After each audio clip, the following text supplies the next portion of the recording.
back to eCoreAcademy students. My name is Anita Raj, and I am one of the teachers and co-founders here. As you can see, I have a new Algebra 2 lesson prepared for all of you that we can run through together, and it is on modeling with quadratic functions. So we covered our first lesson in quadratics, which was quadratic functions and transformations. We covered our second lesson in quadratics, which was all about standard form of quadratics. Now we're moving on to the third lesson, which is going to be called modeling with quadratic functions. We'll be focusing on how to use the TI calculator to help us with graphing our quadratic functions, and we're also going to be introducing ourselves to stat plots with quadratic functions and understanding how real-life problems and applications can be used with quadratic functions. This is all getting us ready for the next part of our quadratics unit, which is going to be quadratics applications, so word problems galore. That's what this lesson is going to prepare us to do. As you can see, this is part 1. There's going to be a part 2 and then a part 3. Just as follow-up and extra practice for all of you avid learners. In this video particularly, we're going to be incorporating the Texas Instrument calculator, and I've used this many times in this Algebra 2 course. That calculator is heavily used in high school, and Algebra 2 is a higher level math class, so you should definitely invest in one if you are going to take Algebra 2 or any higher level math class. You probably already have one, so this is a great tutorial for you on how to use that calculator in quadratic functions. Before you even start watching this video, I would really appreciate it if you paused and liked the video to show your support towards AJ and myself as teachers and co-founders here at eCoreAcademy. Also, subscribe to the channel to join our student community, and don't feel afraid to drop a comment down below. If you don't frequently check YouTube, I would highly suggest hitting the post notification bell. You'll be notified of all of our latest posts.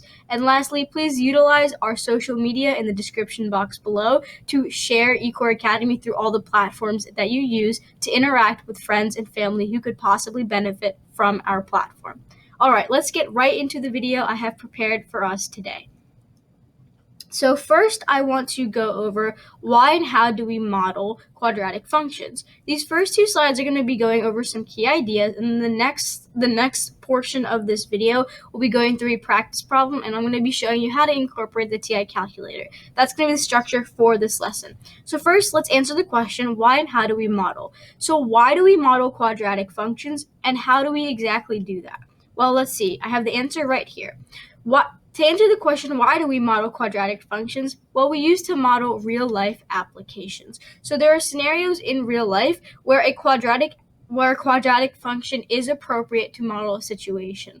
And there are many scenarios, as in the ones I'm going to go over now, but there's so many more and so many concepts of word problems that you'll see, such as the rise and fall of the tide during a day at a beach, and how this is recorded. When you throw a ball into the air, when it falls down, that whole parabolic shape of it arching up into the air and coming down. I'm just going to tell you right now, there's so many scenarios and so many situations. So let me just underline it. It's used to model real-life applications. There are many real-life applications of quadratics, and we use the parabola to model this. Next, I want to describe exactly how we model. Well, we model quadratics when values decrease and increase. What does this mean? When values decrease, that means your y value, which is the value of the function at a given point, it decreases. And then increase, your y value increases. So this way. So what does that look like on a parabola? Well, if y values are decreasing, the graph is going downward. But then if they're increasing afterward, it's going upward. So it looks something like that. And this is a parabola. So that's how a quadratic could be used. If you have a situation where y values are decreasing and then increasing, this is the kind of parabola you would see. Next, it's the opposite, when values increase and then decrease. So when y values are increasing and then suddenly they hit their peak, which is the vertex, and then they start to decrease. How would that parabola look? Well, it would look something like this. Y values increasing and then y values decreasing. Next situation. So values depending on surface area. I'm not going to go into much explanation on this, but just know that you can actually represent surface value to volume ratios using parabolas and quadratic equations on graphs. And I think I have some practice problems queued up for us to do with that, so don't worry if you don't get it right now, but you can actually model that kind of relationship between the surface area and the volume given the height, the possible heights, lengths and widths of a figure using a parabola. So that's what I mean by surface area. So let me just circle that. So surface area can be modeled using quadratic equations and parabolas. And lastly, objects thrown into the air. So what does this mean? So if I'm just going to draw a little person right here. If I'm standing right here and I have a ball in my hands and I throw that ball into the air, the ball is going to go upward. This is the ball right here. It's going to go upward, but it's going to eventually hit its peak and then continue downward until it hits the ground. So that's what it means by objects thrown into the air. If you throw something, it arcs into the air and then comes back down. And that shape, the path of the ball or whatever you're throwing into the air, it looks like a parabola, and you'll often see word problems regarding that. So these are the points that answer the two questions: why do we model and how do we model? Let's go to the next slide, where we're going to be talking about the key idea here. So the key idea is that three non-collinear points, no two of which are in line vertically, are on the graph of exactly one quadratic function. So let's split this idea into three parts, and I'll draw each of them. So three non-collinear points. Let's look at this first part right here. Three non-collinear points. So what does this mean? If you watch AJ's geometry videos, you probably know what collinear and non-collinear mean. If you don't, that's totally fine. I'll explain it to you. So collinear points are points that all fall on a line. So what does linear mean? Linear means line. You should be familiar with that term. So I'm drawing these 3 points A, B, and C, and I'm just going to draw a line that passes through all of them. So these points would be called collinear because all 3 of them fall on one line. However, the term we're using here is non-collinear, so it's the total opposite of that. So let me just draw 3 non-collinear points like this. They're in the shape of a triangle because I'm just trying to represent that these points don't fall on the same line. So X, Y, and Z. They don't fall on the same line, thus they are non-collinear points. So the top here, this A, B, C, are collinear points. These points down here are non-collinear points. There's no line that passes through all 3 of them. So non-collinear. So we broke that first part down. Now let's look at this, no two of which are in line vertically. So the key words here that I've actually put in blue are line vertically. So what does vertical mean? So a vertical line on a graph is one with an undefined slope. Horizontal is where you have y equals a value, y equals 5, y equals -1/2. You don't have a slope. The slope is 0 in that case. Here, with vertical lines, your slope is undefined and it's x equals a value. What this is trying to say is that this would be what two lines that fall on the same line, 2 points which fall on the same line vertically would look like. This is what would be the opposite of what we're saying in this statement. So if this is point A and this is point B, well, then this is a line that passes through both of them vertically, because this is a vertical line. This would be the total opposite of the statement that's in this key idea. What the key idea is trying to say is that these 2 points don't align vertically. So like this could be a point over here, this could be point X, and then this could be point Y over here. Let me draw a better X. They don't fit they're pretty much diagonal to each other. They don't fit together vertically. That's what it's trying to say. And if you think of a parabola, there are no 2 points on a parabola that are connected by the same vertical line, because think of it, if 2 points are on the same vertical line, it doesn't count as a function because it doesn't pass the vertical line test. That's a review from Algebra 1. Therefore, no 2 points are in line vertically with one another. However, 2 points can fall on the same horizontal line because they can share the same y value. However, they cannot share the same x value. Thus, that is what this statement is trying to say. And lastly, they're on the graph of exactly one quadratic function. What does this mean? Well, what is one quadratic function? One quadratic function, it just looks like this. So all three of these points just fall on a single quadratic function. It's not like these 3 points can belong to one quadratic function but also belong to another quadratic function. No, they all belong to one quadratic function. So if I had point A, B, and C, A, B, and C cannot belong to quadratic function X, but also belong to quadratic function Y, if that makes sense. So these 3 points are unique to a single quadratic function. Them as a pair, them as like a triplet are unique to one quadratic function, if that makes sense. Okay, let's move on to the next slide where we get to do our practice problem, which I'm really excited for. Okay, this practice problem I've called using 3 points. That's just the practice problem type. So what does this exactly mean? Well, if you read the practice problem, trust me, you'll understand. So here's the problem. A parabola contains the 3 points, 0, -1, 1, -2, and 0.8, -1. If you see 0.8, we're going to be working with decimals. So that's a bit of a challenge for you advanced math students.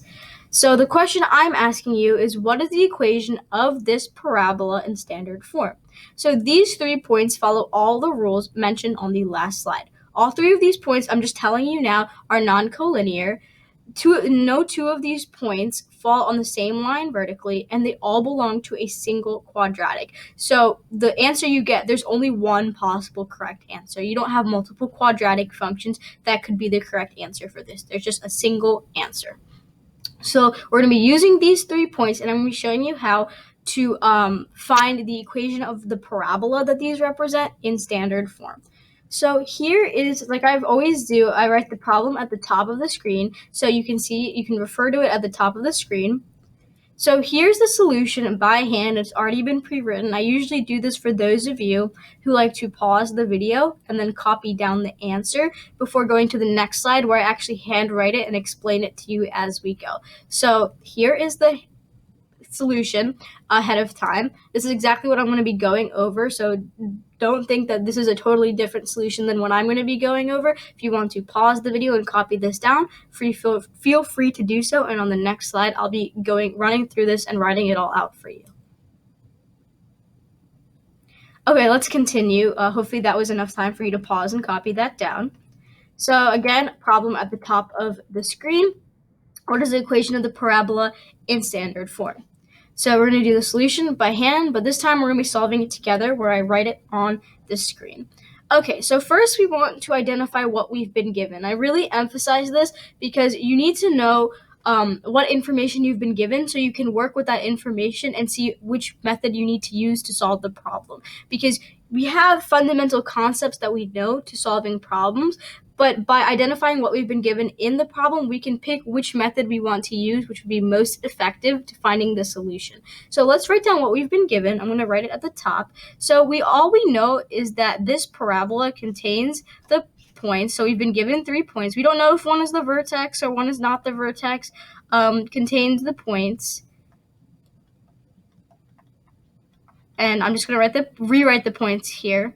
0, -1.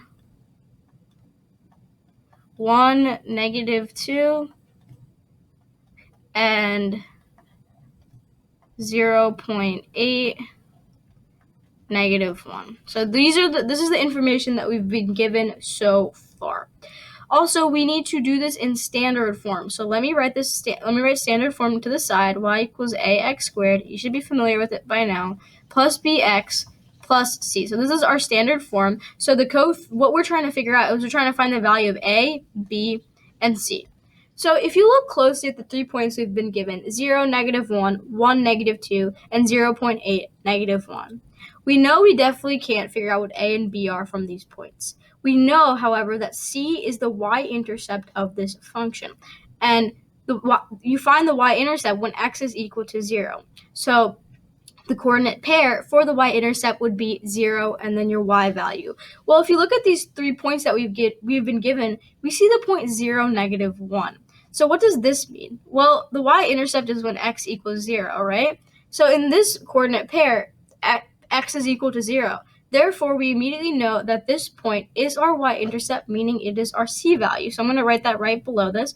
So 0, -1, pretty much means that our c value, which is our y-intercept, is -1. So we already found out one coefficient just by looking at the 3 points and knowing these basic concepts. So if I put this together, we know so far that y equals ax squared, because we don't know what a is, plus bx, and then because c is equal to -1, -1. So we've already figured out one of the 3 coefficients that we need to, one of the 3 constants that we need to find.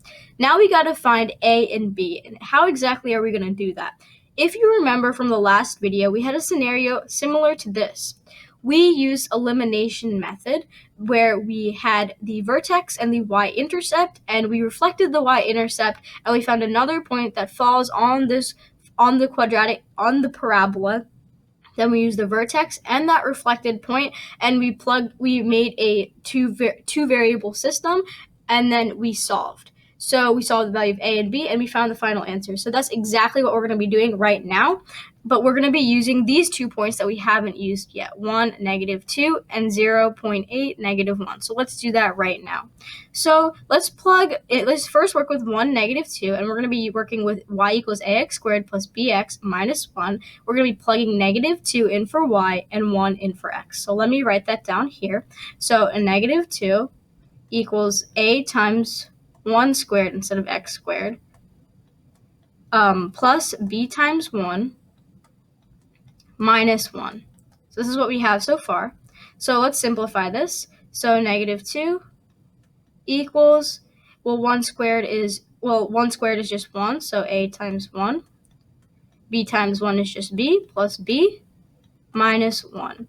And then we get -2 equals, a times 1 is just a, so a plus b minus 1. And we're going to try to get these 2 variables on one side of the equation by themselves. So what we can do is we can add 1 to both sides to get rid of the -1 on this side. So I'm just going to rewrite it as a plus b. So -2 plus 1 is equal to -1. So we simplify this as much as we could. So that equation is done. So let's work on the second one with 0.8 and -1.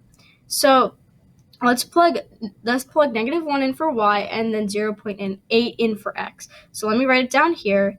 -1 equals a times 0.8 squared plus b times 0.8, and then that -1, because we already know that c is -1.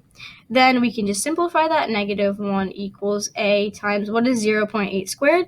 8 times 8 is 64, so 0.8 times 0.8 is 64. Where do we move the decimal place? Well, we have 2 decimal places, 0.8 times 0.8, so it is 0.64. So that's just some basic decimal multiplication skills that you should know. Plus, 0.8 times b, we can just rewrite that as 0.8b minus 1. And then let's continue simplifying. So -1 equals, we can just rewrite a times 0.64 as 0.64a plus 0.8b minus 1. And we want to get, give me 1 second, let me just erase that. And we want to rewrite this so that our a and b are on one side of the equation together. So let's get rid of the -1 on the right-hand side of the equation by adding 1 to both sides. So then we end up getting, I'm just going to rewrite this as 0.64a plus 0.8b. -1 plus 1 is equal to 0. So we would get 0. So we found a plus b equals -1 as our first equation, and then 0.64a plus 0.8b equals 0 as our second equation. So now we're going to take these 2 equations and do elimination method with them. So I'm going to do that over here. Let me just rewrite them. A plus b equals -1. And then we've also got 0.64a plus 0.8b equals 0. So we're going to add them. So we need to pick which variable we're going to eliminate. And The easiest one to eliminate would probably be, in my opinion, what I did was I eliminated b. And if you look, we have a positive b in the first equation and a positive 0.8 b in the second equation. You can't cancel those two out. Therefore, what I did was I multiplied the first equation by negative 0.8, so I would get a negative 0.8 b, and the b's would cancel out. So let's do that together. So I'm just going to put a times 0.8 up here, and I'm just going to rewrite this first equation. So this should be negative, sorry. A times negative 0.8 is negative 0.8a minus 0.8b. Negative 1 times negative 0.8 is just positive 0.8. So then we're gonna add this. We're gonna be adding this right here to the second equation. Well, 0.64a minus 0.8a is equal to negative 0.16a. Our b's, like I said, cancel out. And then 0.8 plus 0 is just equal to 0.8. So to get a by itself, what we want to do is we want to divide both sides by negative 0.16. And then what we get, a equals negative 5. Because if we think of 0.8 as 80, if we move the decimal point 2 places to the right, we think of negative 0.16 as negative 16 by moving the decimal place 2 places to the right. 80 divided by negative 16 is equal to negative 5. So that's how you can mentally do that, in case you were wondering. So now we have a, which is negative 5, and we also have c, which is negative 1. So what we have left to solve is b. So what we're going to do is we're going to take either a plus b equals negative 1 or 0.64a plus 0.8b equals 0, and we're going to be plugging a in for the a. We're going to be plugging negative 5 in for a there so that we have only one variable, b, to solve for. The easiest of the two equations that I just mentioned would be a plus b equals negative 1, so that's the one that I used. So we're going to be plugging negative 5 in for a. Negative 5 plus b equals negative 1, and then to get rid of negative 5 on the left hand of the equation, then we would just add 5 to both sides. So then b equals, well, negative 1 plus 5 is equal to 4. So we have all of these variables solved for. Let me rewrite this all the constants as the quadratic function in standard form. So y equals our a value is negative 5, so negative 5 x squared plus b value is 4x, and c value is negative 1, so minus 1. So this right here would be our final answer, and this whole workout is exactly how we solve this by hand. However, like I promised you, we're going to be introducing the TI calculator in this video as well. So in the next slide, we're going to be doing this exact same problem, but I'm going to be pulling the TI calculator up on the screen so that I can show you exactly how to solve this without doing any work on any scratch paper. So let's go to the next slide. Again, problem at the top of the screen. What is the equation of this parabola in standard form? So we're going to be solving this with the calculator. Let me just pull up my calculator on the screen. Okay, I have the next slide up. We're going to be solving the same problem, but this time using a calculator. Problem is at the top of the screen. Solution with calculator is next. And then I have the exact steps for solving this. As you can see, they're generic steps, but I did that on purpose because you can just use these steps if you copy them down for any problem that you solve. And then whatever is specific to this problem, I'm going to be doing it on the calculator up on this side of the screen right above me. I'll be pulling it out and solving this problem with all of you. So first, let's look. First of all, I cleared my calculator, so that's probably best. Just make sure you clear your calculator and you have a fresh start when you solve this problem so you don't get confused or anything. So first, we're going to hit stat, then 1 for edit, and then we're going to be entering our 3 points. Let me show you what that looks like. You're probably familiar with that when we went through linear models. So stat, 1 for edit, because we want to edit the table and put in our own points. Then we're going to be typing the points in. Remember, x coordinates go in L1, y coordinates go in L2. Think of them just as an XY table that you would fill out when trying to graph a function by hand. So 0, negative 1 is our first point. So 0 goes in L1. Then I'm going to go to L2 and plug in negative 1. Then I'm going to go back to my L1, plug in 1 of 1, negative 2. And then come to my L2 and plug in negative 2. Then I'm going back to my L1 to plug in 0.8. Then going back to my L2 to put negative 1 in. And as you can see, all the points are in the table now. So let's go to the next step. The next step says go to your y equals, turn plot 1 on, which is your scatter plot, so you can actually see these 3 points on a coordinate grid. And then you want to graph the 3 points, and then adjust your viewing window accordingly if you can't see them. So first we're going to go to our y equals. We're going to hit the up arrow so that your cursor is blinking on plot 1 and turn it on by hitting enter.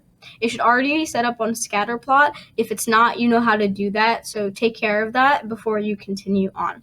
So after that, we are going to hit graph, and as you can see the 3 points right here. And then afterwards, what we're going to be doing is, if you can't see the points, is you go to window, which is right to the right of y equals, manipulate your x min, x max, y min, and y max however you have to, so that you can see all 3 of those points, so that you can actually, so the graph is visible when you graph the parabola. So that is taken care of. Let's get to the third step, stat, calc, and then you hit 5 for quadratic regression. So what does that exactly mean? We're going to be going to stat, and then we're going to be hitting right to go to the calc menu, and then you see the 5th option is quadratic regression. Just like a linear regression, we have a quadratic regression, so they're like peas in a pod. So we're going to be hitting 5 for that. So we've gotten to this point. Let's go back to the list so that we can see the next step. So you want to scroll to store regular equation, then you want to press your vars key, scroll to your y vars, and then select your y vars and then calculate it. So let's do that right now. So we want to hit down, down, down, down 1, 2, 3, 3 times to get your store regular equation. Then hit vars key, which is almost right underneath your down arrow. Then you hit vars, and then you hit right to go to y vars, and then you hit 1 for function, and then 1 for your y1, and then you want to hit down to calculate, and then when your cursor is blinking on calculate, hit enter. And then you get this exact same quadratic regression, and I've written it at the bottom of the screen as well. Y equals negative 5x squared plus 4x minus 1, which is the answer. A, as you can see, is negative 5, and these match these. It's in standard form. It already gives it to you in standard form, not vertex form, and these constants already match the constants right here. So that's exactly how you would do it. Solve this problem using a calculator. Okay, that was the video for all of you. I really hope you liked it. We went over, this is just in a review. We answered the question, why and how do we model? Then we went over a key idea, and then we did a practice problem where I gave you 3 points, and we tried to find the equation of a quadratic that passes through those points. First, we solved it by hand, and then I showed you the not specific but general steps to solving with a TI calculator that you can apply to any practice problem if you are doing quadratic regressions. Okay, I would really appreciate it if you liked this video to show your support towards AJ and myself as teachers here at eCoreAcademy. Also, subscribe to the channel so you can join our expanding student community. Hit the post notification bell so you're notified of our latest posts. And also, don't feel afraid to drop a comment down below. We love to know what you think. Finally, use our socials in the description box below to share with all your family and friends. As I keep saying, our website will be going up. I promise, I promise, I promise. And it has a bunch of sweet functionalities for all of you students, like customized notes from AJ and myself that will definitely get you success if you study them and take assessments in class. We also have quizzes with practice problems that we have derived from practice problems we have seen on assessments. So it is a big advantage for those of you who are studying for an assessment and trying to self-evaluate on where you are regarding your skill with the topic. Lastly, if you have any personal or business correspondences, please reach out to eCoreAcademy@gmail.com. We would love to hear from you. That's all I have for you today. Have a great day, and please look out for my next Algebra 2 video, which is going to be part 2 to this. Bye!